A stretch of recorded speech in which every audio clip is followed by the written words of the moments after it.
Buongiorno a tutte e tutti. Sono Paolo Costa, ricercatore del Centro per le Scienze Religiose della Fondazione Bruno Kessler. Il mio compito è dire giusto due parole di introduzione prima di passare la parola a Jean-Claude Monod, che terrà oggi una lezione sul tema Debating Secularization, Illegitimacy, Legitimacy or Ambivalence of the Modern Age. La conferenza sarà in inglese, per cui da adesso in avanti cambio lingua.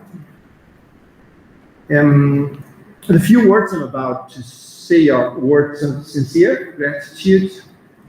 To begin with, there is my personal gratitude towards Jean-Claude, who accepted my invitation to give a talk today. He is visiting Trento these days. I don't know if it's the first time for you in Trento, but anyway, welcome. Yesterday we were together in a doctoral committee where we discussed an insightful PhD dissertation on Claude Lefort, and we will debate in no less exciting topics today. This is a fine example of academic serendipity against this coincidence.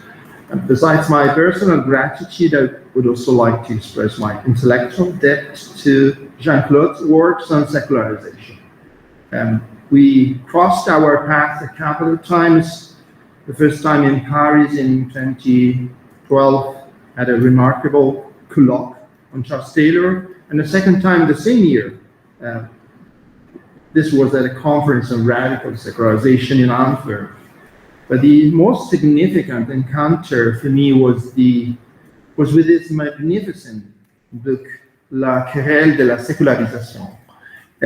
When I read it, I was also busy writing a book about the new secularization debate, and I was struggling to find the right direction. And I was struggling because I couldn't find my way around the legion of contributions on the subject, and I lacked the right way in, the way to overview the debate without losing the sense of complexity.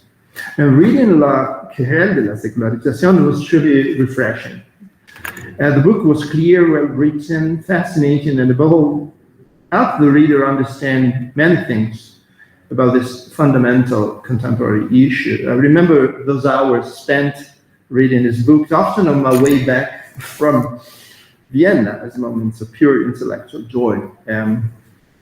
After that, we also had the chance to collaborate on the monographic issue of La Società degli Individui, dedicated to the topic of secularization. And there you can find another excellent article of Jean-Claude titled Secolarizzazione e laicità, come articolare la questione e affrontare le sue sfide, a very insightful paper. So you can imagine my joy today having him here, and I want to thank him personally warmly. For those who don't know him, Jean-Claude is professor of philosophy at the École Normale Supérieure in Paris and head of research at the CNRS, and with Michael Fussel, he directs the series L'Ordre Philosophique at SOE, and is a member of the editorial board of the journal, a famous journal, Esprit. Among his books, as I said, La Querelle de la Secularisation, it appeared in 2002, and then it was republished in 2012. And the smaller book about almost the same topic, Secularisation et laïcité. And then there is this L'art de ne pas être trop gouverné that was translated in Italian very recently. Another very insightful book about crucial key question of today's politics. And another book is forthcoming in Italian, Il capo in democrazia, politica e carisma. So enough with my introductory speech. I give the floor now to Jean-Claude, and thanks again for being with us today. I repeat the title of this presentation, Debating Secularization, Illegitimacy, Legitimacy or Ambivalence of the Modern Age. Yes. Thank you very much, Paolo, for this invitation at the Center for Religious Studies. I'm very glad to be here to speak on this topic of secularization. It's a long, a long work and a long question. And the classical topic, of course, a concept that has often been considered outdated, in fact, but nevertheless difficult to get rid of. So it's kind of coming back and really reassessing, recasting this concept. So, in fact, my own approach of this concept was initially, I would say, both semantic and philosophical. Semantically, I drew on the research of Reinhard Koselleck, of course, and his team around him on the historical semantics of the modern age, and also on my own readings in mainly German philosophy and sociology of the 19th and 20th centuries.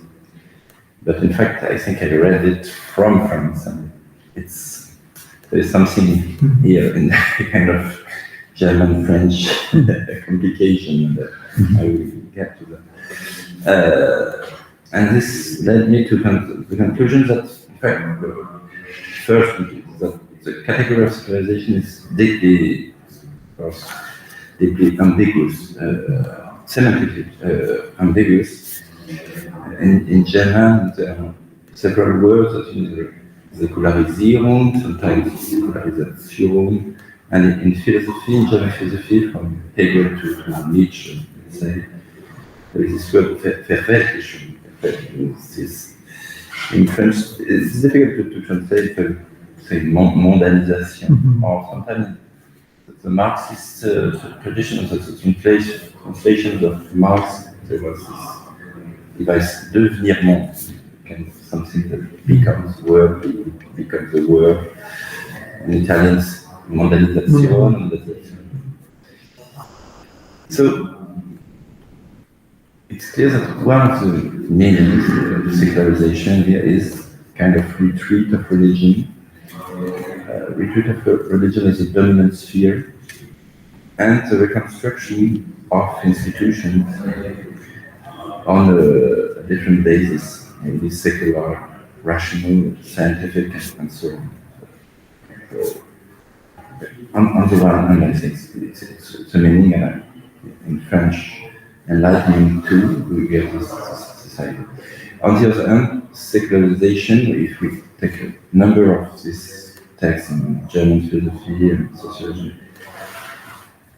means more essentially a transfer of religious schemas, representation, images, theological concepts, and so on, transferred to the secular level. So from heaven to earth, from the theological to the juridical, to the political, and so on. Sometimes one finds both meaning, both signification in the writings of the same author that complicates. Even in one of the key figure of secularization paradigm, like Max Weber's sociological and historical writings, for example. Sometimes we discuss the Secularisierung process as something which signifies the West's long decline of magic and rise of rational and scientific explanations of the natural and social world. Secularisierung process here is kind of synonymous with Entzauberung der Welt, it's the rejection of magic, and it's a process, as you know, that is complex because it has also for religious Judaism and monotheism, but also a philosophical and scientific source in Greece. So, but it's kind of reduction of the place, first of magic, and maybe the second phase, because there is this idea of steps or phases of secularization. Second phase, it would mean kind of reduction of the place of religion in social life, in political life, and so on. But sometimes also, of course, we will describe secularization as secularization transfer, such as, for instance, a small paper about sex and associations in the US, the emergence of secular clubs and associations in the USA that provide a guarantee of morality previously provided by affiliation to a religious sect or church. So here we have kind of function, guarantee of morality, that's once taken charged by a religious association and then by secular association. So it's kind of transfer. But I address the semantic nuances later, but the semantic ambiguity, I think, introduces a philosophical problem of secularization. So there is also a philosophical problem that I try to figure out. The philosophical problem of history, of interpretation of the modern age. So as Koselleck would say, the modern age has a few very important claims or respect. It's an epoch which is supposed to be new. In German, maybe it's always Neuzeit, new time. So it's a new time. It's supposed to be a really new time. And it's an epoch which is supposed to have replaced, or at least attempted to replace, the traditional foundation of society, which is also the foundation of society on tradition. To replace this traditional foundation by a rational foundation, rational tradition. And it's an epoch which is supposed to be oriented towards the future, essentially towards the future, not so much the past, of course, it's not the cut from the past, but the essential orientation is towards the future. So, how to manage this secularization, the ambiguities of secularization in this view of modern age? Sometimes, and especially in German philosophy, it is secularization is presented as a self-characterization of the modern age. So self, of course, here we have this problem with German. There's the problem that an abstract entity, an epoch of the modern age, is given a self. What does it mean to self-interpret, to self-characterize? But well, let's. Who is this self? Is it not a grammatical illusion and so on? But well, anyway, many modern scholars agree that the modern age is a new rational, or attempts to be rational and future-oriented epoch. Okay. So if one understands secularization as a decline of religion as a source of norms, as the source of norms, the representation, rejecting of criteria of truth, dominant realm of the social life, then, okay, yes, secularization seems to match perfectly with the self-representation of the modern age. So, secularization has decline of magic and religion. Okay. But if secularization signifies the transfer, is the main content of the modern age the result of the religious transfer, for instance, all the concepts of the modern theory of the state are but secularized theological concepts. Famous phrase by Karl Schmitt, and all the philosophies of progress from Enlightenment to positivism to Marxism and so on, nothing as but secularization of Messianism or eschatology. Then, of course, the image of the modern age, the self-image of the modern age is touched, is struggled in a way. So I think this issue was latent, but has clearly appeared and divided German philosophy in the 60s of the 20th century, the 60s. I think it was launched in a way by Hans Blumenberg, attack, so to say, analysis of what he ironically termed as secularization theory. That is very B is nothing but the secularized version of A. And these claims, these suspicions that secularization had become or was a category of illegitimacy. Legitimacy. I think Blumenberg's argument, personality was paper, 62, and then this great book, Illegitimacy der Neuzeit, Legitimacy of the Modern Age. As you know, that's aim not necessarily conscious of, but not also say explicit of the use of this category. For instance, as I alluded to it in Cash's political theology, or in Karl Löwith's study of transfer from diverse theology of history to so modern philosophy of history. The aim is to suggest that the modern age is not a self-grounded era, rationally grounded era, but that it doesn't take its essential content from new sources like science, reason, and so on. The modern age lives from religious content without recognizing this depth, because doing so would ruin its claim to be new, self-grounded, rational.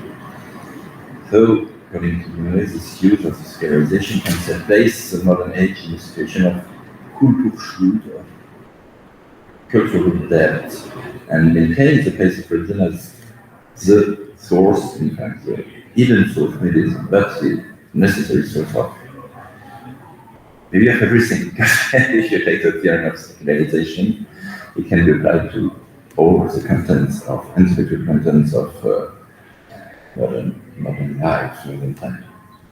So I think this attack of the concept of secularization, as it was used mainly in German philosophy and sociology, was an important moment of challenge, maybe provocation, challenge in this landscape.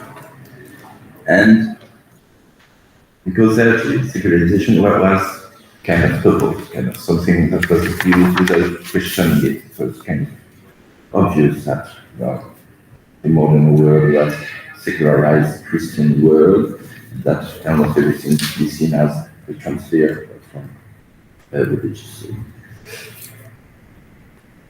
And Blumenberg didn't agree and put forward some ruptures, some elements of real change, and especially I think the modern scientific revolution, which is very deeply studied in these books about Copernican revolution.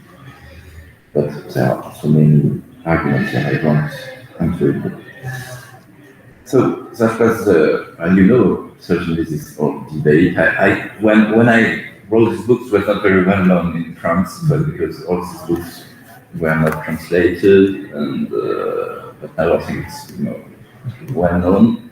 So I'm sorry if I did things that you very unknown. But I would like to say that when working that from France, I was slightly puzzled in a way.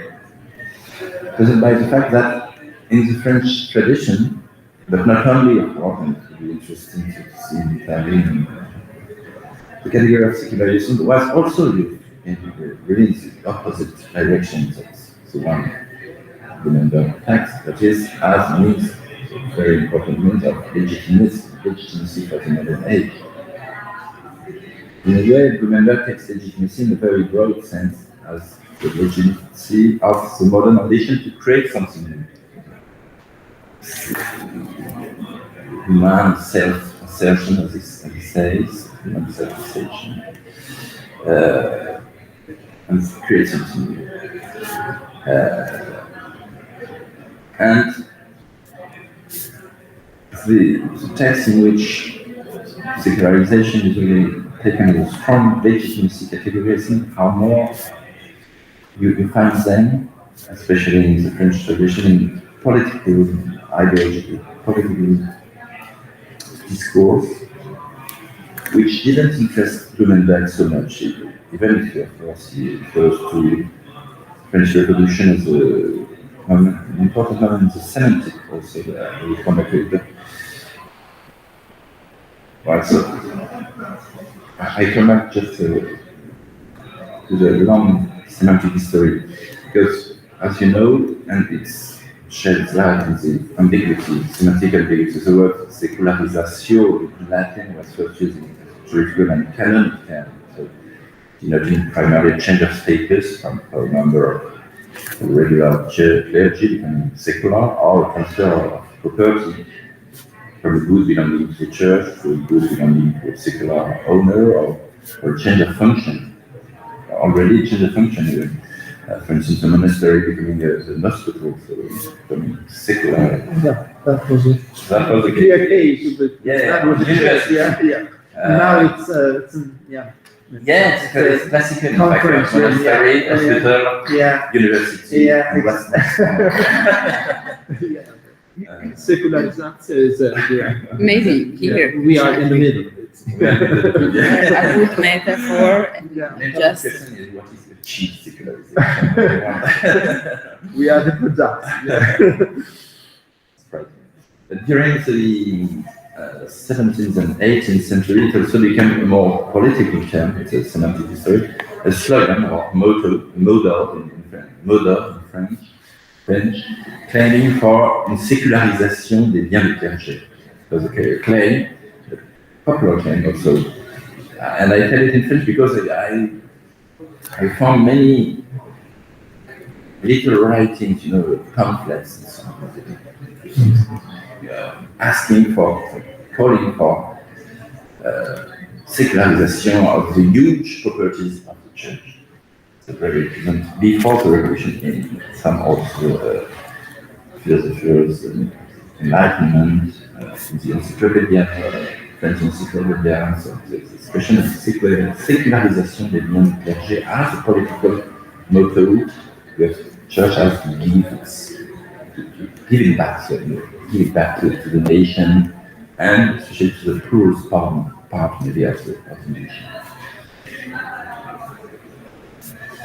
And I think from this meaning, political, which was it became a more broader model. This broadened to the self-organization of society, or allowing many churches and faiths to coexist, but within society, which would be secular state. And you find it in the French, maybe Lumière, more than in another ways, and in the German Aufklärung, maybe in a more radical way, more aggressive way, if you want, towards the Catholic Church. And it became really a political program, historical project of the enlightenment, French enlightenment of the modern society, so to say. And it's the sense secularization has been, of course, a category of action, political action, before being an analytical category. And these two aspects have nurtured one another. Political discourse, the Republican French political discourse, borrowed the philosophy of enlightenment, the secularist trends of the 19th century perspective on history. Perspective and program in a way both past and future, because the way to rebuild the past and to indicate the future. So I quote, for instance, the speech of the French National Assembly. So it's an important speech because it's Jules Ferry's speech of 23 December 1880. And Jules Ferry was the Minister of Education. And he defends there that he will be successful. So his project to establish an enseignement laïque,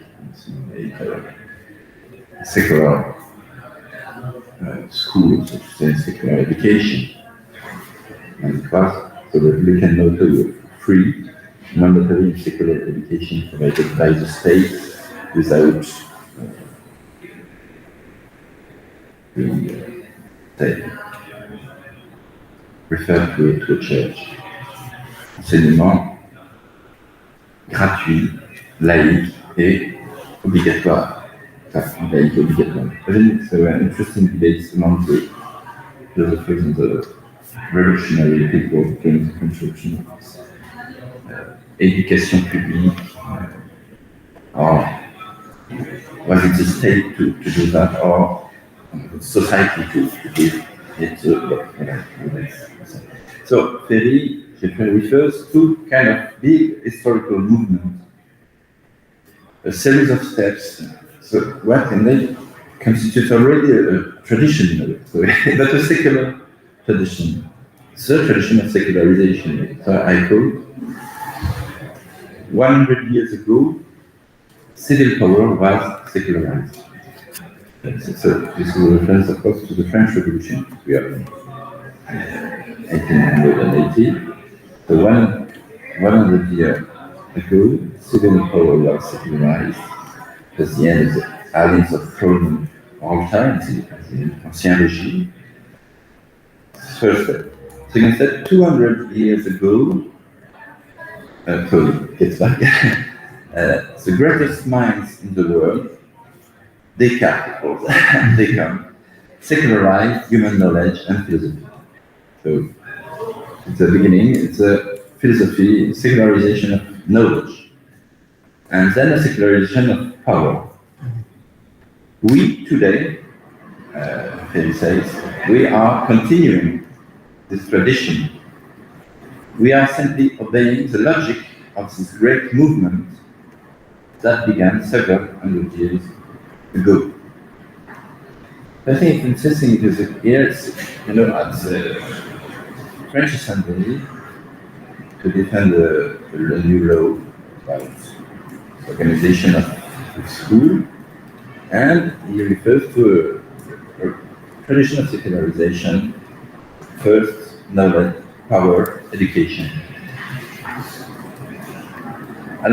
So sometimes in the descriptive, I quoted in this book, Querelle de Secularisation, told me when you can't quote an actor of political history of France in a discussion about the category of secularization as an analytical category. But I think if you take the history of secularization, you have kind of, because here, Ferry translates in a way things that you have in Condorcet and philosopher who already interpreted the history as a kind of progressive, that there was secularization of knowledge with Descartes, with modern science, and we said, well, now we have to second political consequences of this secularization of power, of knowledge to a secularization of power. So it passes from philosophy to political speech in a way. Here, the meaning of secularization is clearly not a transfer, as in the secularization, but much more kind of de-theologization, withdrawal, retreat of the religion from the sphere, and this sphere gains its autonomy. It's the work with Catholic in Max Weber's sociology of this kind of eigenvisits, how in modernity, you have the spheres that gain their autonomy, self-organize around their own principles. So, should we say that secularization as a category of illegitimacy is the secularization of transfer, whereas secularization as de-theologization and growing autonomy of the various spheres, from social spheres, from religious heteronomism, can be or has been conversely a category of legitimacy. Could be nice, but I think it couldn't be entirely untrue. Blumenberg could say, but it's a too sharp division. If you take, of course, Hegel, thoroughly developed and defended the idea of the modern world as a verwirklichung, the realization on earth of some Christian principles, realization in the secular history of spiritual ideas, ideals, and Christian, and it is certainly a legitimation of the modern age. It's legitimate against what is so reactionary discourse. And you have also, and it's not, we could think that, okay, it's German, maybe on the transfer side, and French on the deep intelligence, but it's not so simple because you have also Republican figures such as Michel, Gartiner, Victor Hugo, even Tocqueville, in fact, who view modern Republic as the French Revolution, which proclaimed the equality of all as a kind of realization of egalitarian spirit of Christianity. So this idea of a transfer does not aim to delegitimize the modern product, it's a legitimation. And this also Karl Marx himself is interesting because he recognized the process of secularization as a necessary movement in history and asserted that the French bourgeois revolution and republicanism represented just the first step in a more radical verwirklichung. Verwirklichung that would not only affect Christianism, but also philosophy itself. Philosophy which would have remained too religious to link with theology, especially in Germany, with the Protestant history of Germany. So a step here also, a true realization of true equality, not only political and formal, but economic and so. So I think maybe Blumenberg's response to these objections would be that we still face here a kind of denial of rupture. We still have a kind of substantialistic view of history, especially maybe in Hegel, this kind of big historicized, where there is kind of self-alienation, as Blumenberg said, self-alienation of spirits, the great spirit which is half divine, half human, we don't know, but there is one big story. And the substantialistic view, because its religious content was there and it transformed itself to become a word, to create a word from its principles. So no original idea appears in a way in the modern age, even if we could discuss it with Hegel, because it's complex. So I think here we have also meta-theoretical questions and maybe normative questions. So I think what is interesting also with secularization, it's kind of lens through which you can see the difference of approaches in philosophy, in sociology, in anthropology today also, in history, of course. And if how these different discourses authorize themselves or not to have normative claims about secularization. So I think it's something that has to be discussed too. And the history of secularization as critical reflection is linked, as we saw, to the history of enlightenment and to, in fact, a series of revolutions and reforms, into the rise of republicanism, liberalism, socialism, and maybe after that the crisis of this modern ideology, socialism, maybe liberalism, maybe, or today in France, republicanism. And an interesting issue, maybe is the role of sociology also in this story, because in a way, sociology, of course, is a direct result of secularization. We have Michel de Certeau, wrote things about that. So it's the idea that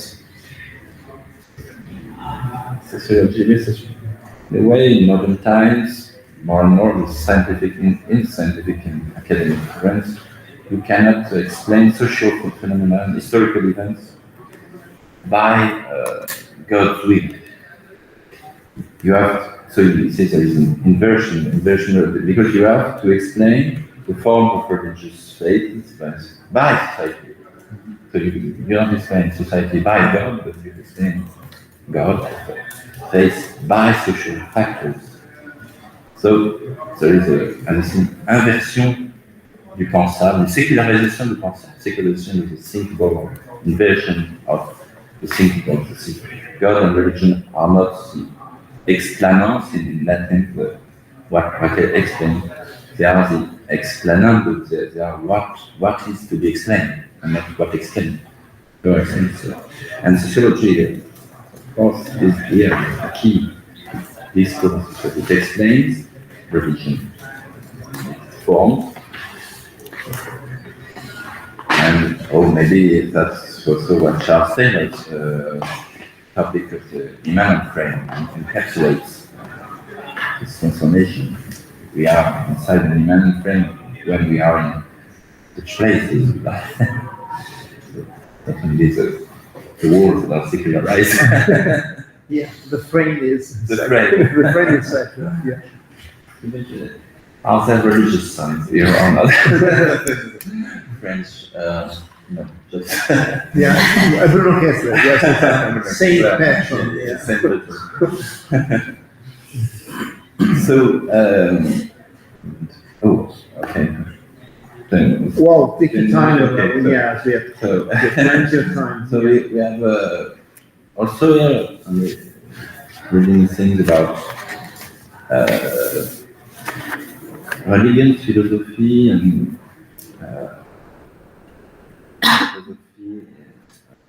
sociology of religion. You have interesting things in also the German context. There is this idea that religion sociology distinguishes itself from religion's philosophy and religion's critique. Because, okay, we have to explain, but if we want to explain in sociology, we have to be neutral. We can't have this kind of parti pris, this kind of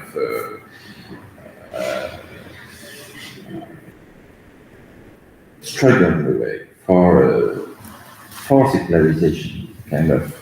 So there is this difference between religion's critique and religion sociology, which implies also to avoid identifying religion maybe to archaism and to this kind of other side, other force that you have to struggle against in order to create a new society. And you have something more sensitive to the various effects and ethics of religion.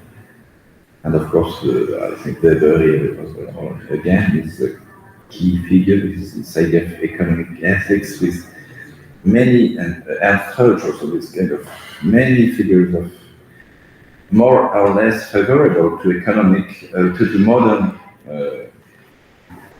organization of economy or of politics, but with a wide range of positions, so you can identify religion to the archaic and anti-modern force, much more complicated.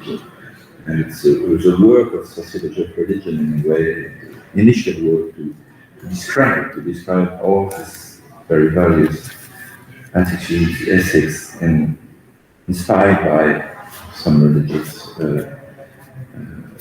faith, churches, sects, and so on. So in a way, sociology had to distance itself from secularization as a category of action and as a program of progress, but being also a product of secularization, being aware of being a product of secularization, and that can create a tension in sociology and maybe in anthropology, I would say, where fit. And this is going to come because I would like to address another angle, that is the post-colonial approach to secularization. Make a change of perspective, but of course it's in, as you said, the new secularization debate. I think post-colonial has an important place in this renewal of the debate, not so much in the 60s of the 20th century, but more recently today. And it combines often elements from different disciplines, from history, sociology, anthropology, philosophy, many studies also in the US. And I want, I'm sure, precise also to be, of course, discussing on Assad or John Scott or in philosophy in a way Derrida tried to articulate something, or Etienne Balibar in France today. But I would just quote a recent book by a French philosopher, Mohamed Méziane, Des empires sous la terre, so empires under earth. And the subtitle is Histoire écologique et raciale de la sécularisation. Ecological and racial history of secularization. So here there is the idea of the récit, the grand récit, the narrative of secularization in philosophy and in sociology. Maybe even in my book, even he likes this book, but it was very focused on Europe. Europe, and there is kind of blind spot, That is the relationship of Europe to its empire or its colony, and except maybe in Marxist tradition and in the eyes of some anthropologists, of course. But it is a fact, of course, that secularization has been used, and it's also the question of legitimation, not only legitimacy, but really a process of legitimation, legitimation. Secularization has been a legitimized discourse for not only inside to the citizens or forces inside Europe, inside France, inside Germany, but also in a relationship with another part of the world. And here you don't have the same lines. You have some conflict lines which are erased, which are not so important. They are important inside, but not outside.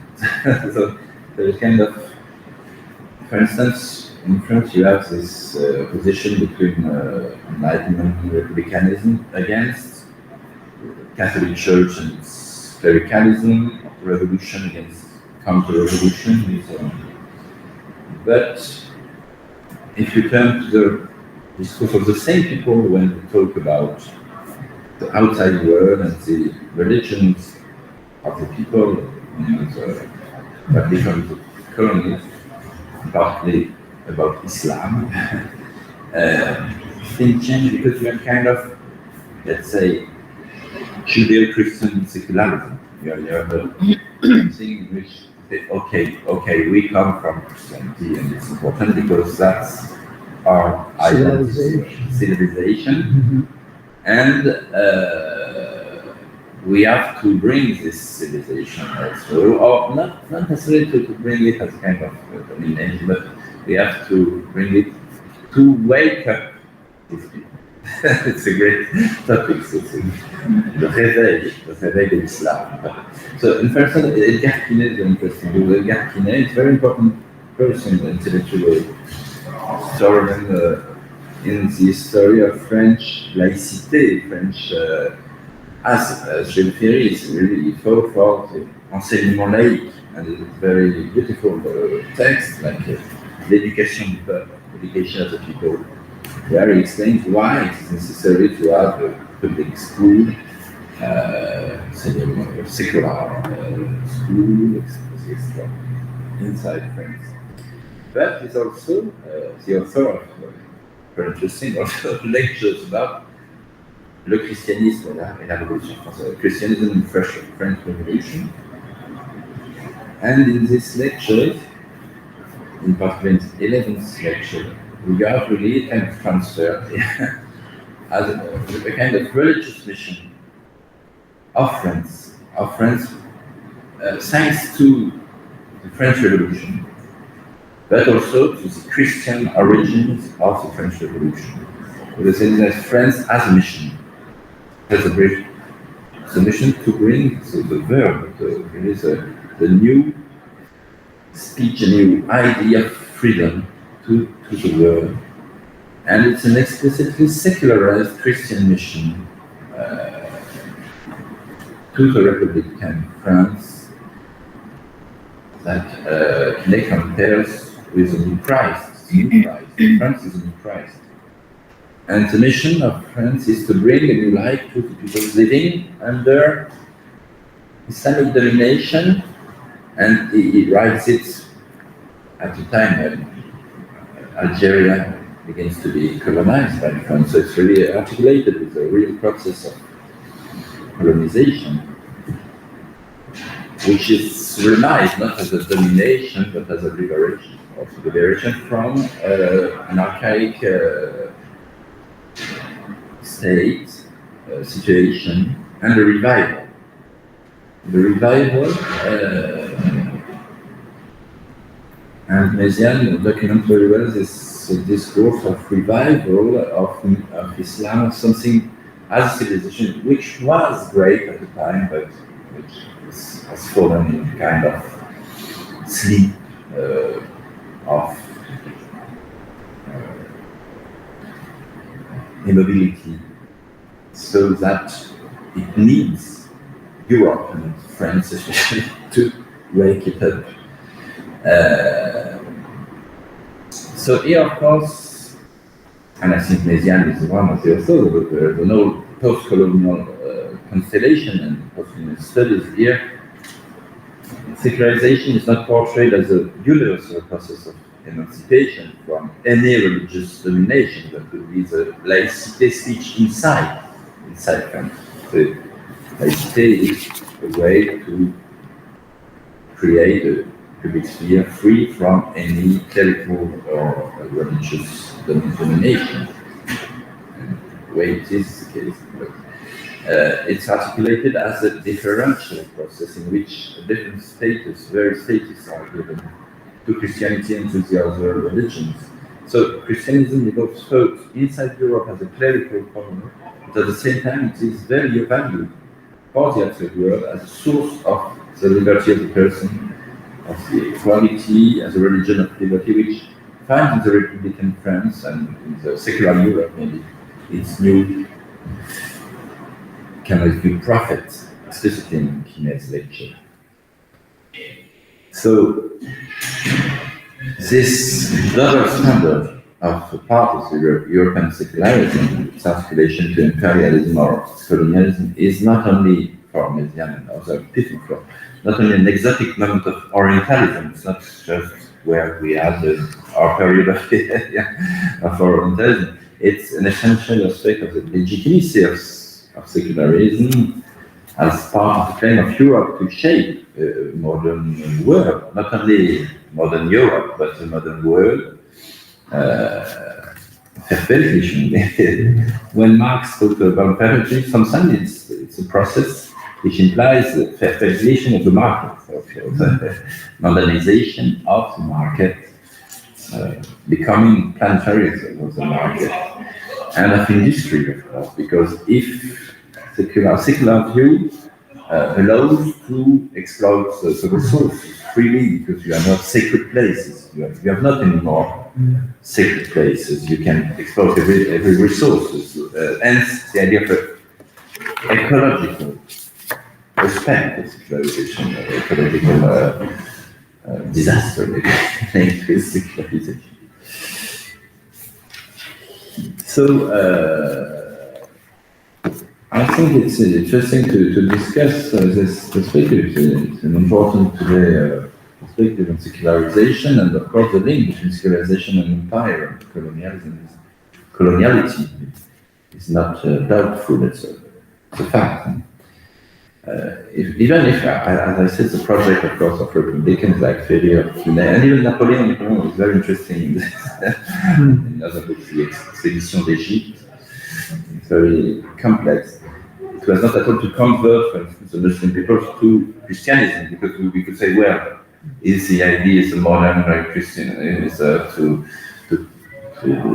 convert people? No, it's not to convert people to Christianism, it is to integrate them to the kind of process, a story of at a subordinate place, but with the perspective of making them becoming citizens later, kind of story of education and process, education and process to citizenship, but initially as second-class citizens on the at all sometimes.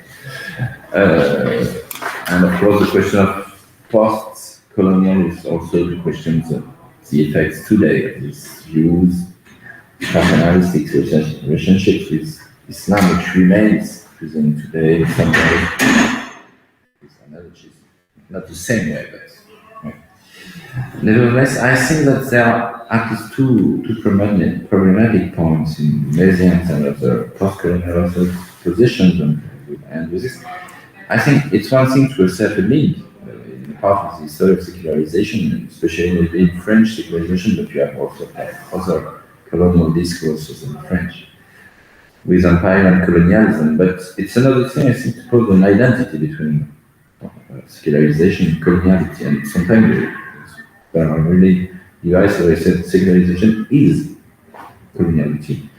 And the risk is, of course, to go back maybe to another form of historical substantialism. If I remember Blumenberg's terms, I thought it's another version maybe also of a Kulturschuld, not the death, but the fault, the fault of modernity, the guilt of modernity. And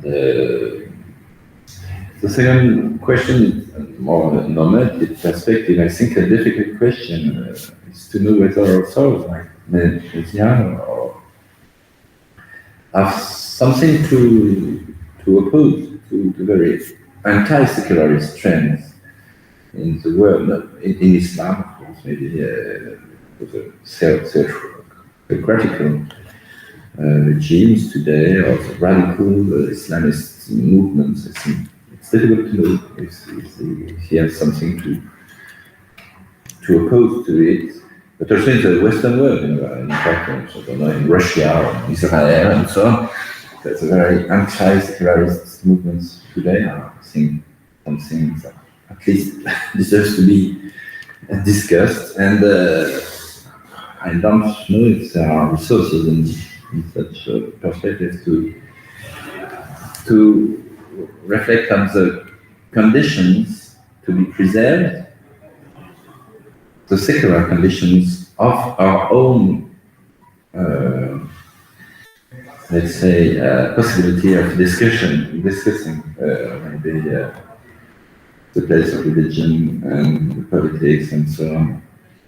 And I wonder if any scholars, but it's a normative claim, so does not have to defend the very condition of possibility of the reflexive and critical views upon society without which no critical history, philosophy, or sociology is possible.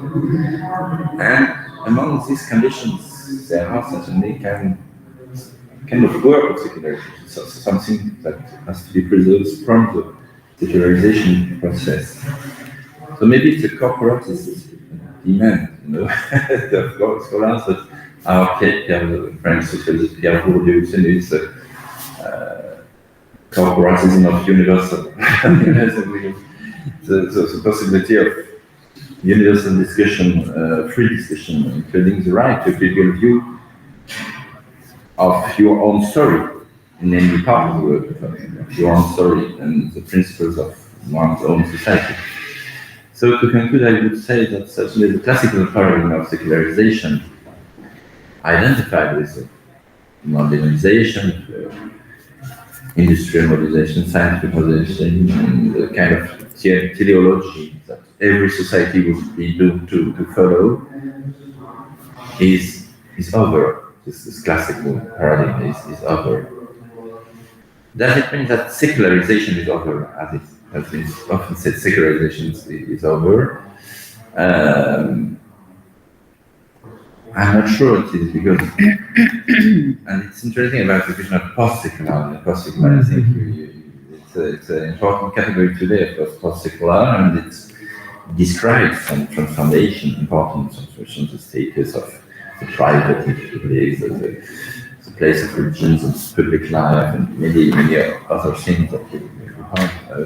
But sometimes, not always, but sometimes, the idea is that, okay, secularist people and movements who believed in secularization as a progress, as a program, this is the past, this is 19th century, 20th century, it's over, okay. And the new era is postmodern, post-secular. So, and I think the problem is, it's not, it's half description, half speech act, okay? It's a speech act that it says, you are over, you you are past, you. So, struggling for more secular state or secularization of, let's say, marriage or flow or politics, in a way, appears to be something that has no accuracy. And of course, we can discuss that because secularization has never been an anonymous process. In fact, it has been a struggle, indeed, led by some people in movements who believe in secularization. It's true. So if you say it's over, it's a way to say, okay, you don't have to struggle for secularization. I don't know. I don't say it's always the case, of course, in the news today, in the news of particular. Of course, secularism can't be triumphalist anymore and arrogant as it has been. And it can present itself as kind of move of history in Gilles Ferry, a big move, okay, one step, and then, okay, it's guaranteed by kind of necessary development of history. And it's true that, of course, some version of secularism, of the classical paradigm, the reflection of secularization as modernization, is suspect. But so there are interesting revisions of the paradigm, I think.